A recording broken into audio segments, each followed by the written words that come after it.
പോത്തൻ സിസയുടെ പുതിയൊരു വീഡിയോയിലേക്ക് എല്ലാവർക്കും സ്വാഗതം. ഇന്നത്തെ നമ്മുടെ റെസിപ്പി മിക്സ് വെജ് ആണ്. ചപ്പാത്തിയുടെ ഒക്കെ കൂടെ കഴിക്കാൻ പറ്റിയ നല്ലൊരു സൈഡ് ഡിഷാണ്. അപ്പോൾ അതിന് വേണ്ടിയിട്ട് കോളിഫ്ലവർ ആണ് എടുത്തിരിക്കുന്നത്. ഒരു മീഡിയം സൈസായിട്ട് ഇതേപോലെ കട്ട് ചെയ്തെടുക്കുക. തീരെ ചെറിയ പീസാക്കി കഴിഞ്ഞാൽ വെന്ത് വരുമ്പോഴേക്കും ഉടഞ്ഞു പോകും. അപ്പം കുറച്ച് വലുതാക്കി തന്നെ കട്ട് ചെയ്തെടുക്കുക. ചൂടുവെള്ളത്തിലേക്ക് കുറച്ച് മഞ്ഞൾപ്പൊടിയും കൂടി ഇട്ട് കൊടുത്തതിന് ശേഷം കോളിഫ്ലവർ അതിലേക്ക് ഇട്ട് കൊടുക്കാം. കോളിഫ്ലവർ തണുത്ത വെള്ളത്തിൽ കഴുകി കഴിഞ്ഞാൽ അതിൽ ചെറിയ പ്രാണികളോ അല്ലെങ്കിൽ പുഴുവോ ഒക്കെ ഉണ്ടെങ്കിൽ നമുക്ക് കളഞ്ഞെടുക്കാൻ പാടായിരിക്കും. അതുകൊണ്ടാണ് നമ്മൾ ചൂടുവെള്ളത്തിൽ ഇട്ട് വയ്ക്കുന്നത്. നന്നായിട്ട് മുങ്ങിക്കിടക്കത്തക്ക വിധത്തിൽ തന്നെ വെള്ളം ഒഴിച്ചു കൊടുക്കുക. ഇനി ഇതൊരു 5 മിനിറ്റത്തേക്ക് നമുക്കൊന്ന് മാറ്റി വെക്കാം.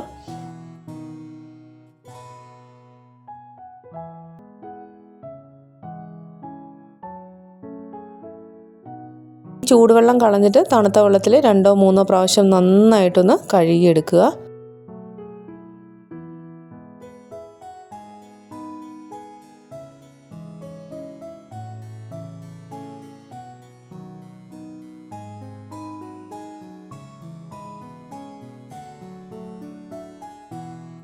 നന്നായിട്ട് കഴുകിയെടുത്തിട്ടുണ്ട്. ഓരോ ടേബിൾ സ്പൂൺ വീതം ഇഞ്ചിയും വെളുത്തുള്ളിയും ചെറുതായിട്ട് അരിഞ്ഞെടുത്തിട്ടുണ്ട്. ഒരു 5-10 ബീൻസ് അരിഞ്ഞെടുത്തിട്ടുണ്ട്. 2 മീഡിയം സൈസിലുള്ള സവോളയും 1 ക്യാരറ്റും 1 തക്കാളിയും കൂടിയാണ് എടുത്തിരിക്കുന്നത്. 2 ഉരുളക്കിഴങ്ങും എടുത്തിട്ടുണ്ട്. അത് തൊലിയൊക്കെ കളഞ്ഞ് വൃത്തിയാക്കിയതിന് ശേഷം മീഡിയം സൈസിൽ കട്ട് ചെയ്തിട്ട് ഇതേപോലെ വെള്ളത്തിൽ ഇട്ട് വയ്ക്കുക. ഒരു പാൻ വെച്ചിട്ടുണ്ട്. നന്നായിട്ട് ചൂടായി വരുമ്പോഴേക്കും 2 ടേബിൾ സ്പൂണോളം എണ്ണ ഒഴിച്ചു കൊടുക്കാം. അതിലേക്ക് ഒരു 1/2 ടീസ്പൂൺ ജീരകം ഇട്ട് കൊടുക്കാം. ജീരകം എല്ലാം പൊട്ടിക്കഴിയുമ്പോഴേക്കും ഇഞ്ചിയും വെളുത്തുള്ളിയും കൂടെ അരിഞ്ഞത് ചേർത്ത് കൊടുത്തിട്ട് നന്നായിട്ടൊന്ന് വഴറ്റിയെടുക്കാം.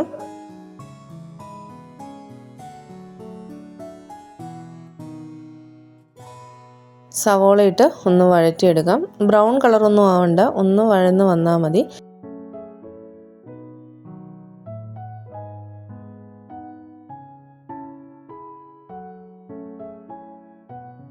ക്യാരറ്റും ബീൻസും കൂടെ ചേർത്ത് കൊടുക്കാം. ഉരുളക്കിഴങ്ങ് ചേർത്ത് കൊടുക്കാം. വെള്ളം ചേർക്കരുത്, ഉരുളക്കിഴങ്ങ് മാത്രം ഇട്ട് കൊടുത്താൽ മതി. ഇനി എല്ലാം കൂടെ നന്നായിട്ടൊന്ന് മിക്സ് ചെയ്തതിന് ശേഷം അടച്ചു വെച്ച് ഒന്ന് വേവിച്ചെടുക്കാം. ലോ ടു മീഡിയം ഫ്ലെയിമിൽ വെച്ചിട്ട് വേണം നമ്മളിത് വേവിച്ചെടുക്കാൻ വേണ്ടിയിട്ട്. ഇടയ്ക്കിടയ്ക്ക് ഒന്ന് ഇളക്കി കൊടുക്കുക.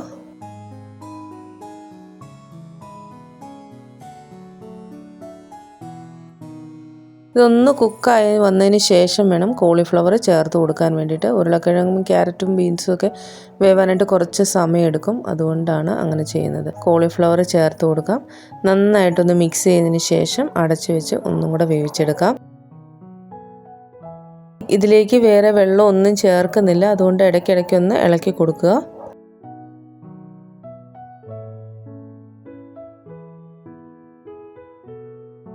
പച്ചക്കറികളെല്ലാം ഒരു 1/4 ഭാഗത്തോളം വെന്ത് വന്നിട്ടുണ്ട്. ഇനി നമുക്കതിലേക്ക് ഉപ്പ് ചേർത്ത് കൊടുക്കാം. ഒരു 1/4 ടീസ്പൂൺ മഞ്ഞൾപ്പൊടിയും ഇനി ഒരു 1/2 ടീസ്പൂണോളം വറുത്ത് പൊടിച്ച ജീരകമാണ് ചേർത്ത് കൊടുക്കുന്നത്. ഒരു 1/4 ടീസ്പൂണോളം ഗരം മസാലയും 1 ടീസ്പൂൺ മല്ലിപ്പൊടിയും 1 ടീസ്പൂൺ മുളക് പൊടിയും കൂടിയാണ് ചേർത്ത് കൊടുക്കുന്നത്. മുളക് പൊടിയുടെ എരിവ് അനുസരിച്ചിട്ട് നിങ്ങൾ ചേർത്ത് കൊടുത്തോളുക.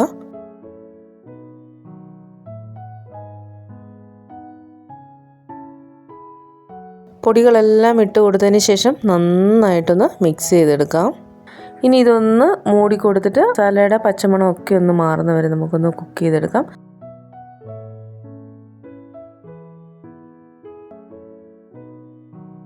അതിനുശേഷം തക്കാളി ചേർത്ത് കൊടുക്കുക. തക്കാളി അധികം വേവേണ്ട കാര്യമില്ല, അതുകൊണ്ടാണ് നമ്മൾ ലാസ്റ്റ് ചേർത്ത് കൊടുക്കുന്നത്. നന്നായിട്ടൊന്ന് മിക്സ് ചെയ്തെടുക്കാം. പച്ചക്കറികളൊക്കെ ഉടഞ്ഞു പോകാതെ തന്നെ നന്നായിട്ട് ഇളക്കി കൊടുക്കുക. ചെറു തീയിൽ വെച്ചിട്ട് ഇനി വേവിച്ചെടുക്കണം. ഇത് നല്ല ഡ്രൈ ആക്കി എടുക്കുക. ശരിക്കും ഇതിനൊരു നോർത്ത് ഇന്ത്യൻ ടേസ്റ്റ് കിട്ടണമെങ്കിൽ നമ്മളിത് കടുകെണ്ണയ്ക്കകത്ത് തന്നെ ഉണ്ടാക്കണം. കൂടുതൽ എണ്ണ ഒഴിച്ചിട്ട് ഉണ്ടാക്കുകയാണെങ്കിലും പച്ചക്കറികളെല്ലാം നല്ല ഫ്രൈ ആയിട്ട് വരുമ്പോഴും നല്ല ടേസ്റ്റാണ്. എണ്ണയൊക്കെ നിങ്ങളുടെ ആവശ്യത്തിന് ഉപയോഗിച്ചുകൊള്ളുക. ഇനി കുറച്ച് കസൂരി മേത്തിയും കുറച്ച് മല്ലിയിലയും കൂടെ ചേർത്ത് കൊടുക്കാം. നന്നായിട്ടൊന്ന് മിക്സ് ചെയ്തെടുക്കാം. വളരെ ടേസ്റ്റി ആയിട്ടുള്ളൊരു റെസിപ്പിയാണ്. നമുക്ക് ചപ്പാത്തിയുടെ കൂടെയും ജീര റൈസിൻ്റെ ഒക്കെ കൂടെ നല്ലൊരു കോമ്പിനേഷനാണ്. അപ്പോൾ എല്ലാവരും ഒന്ന് ട്രൈ ചെയ്ത് നോക്കാം. അടുത്തൊരു റെസിപ്പി ആയിട്ട് കാണുന്നവരെ എല്ലാവർക്കും ബൈ ബൈ.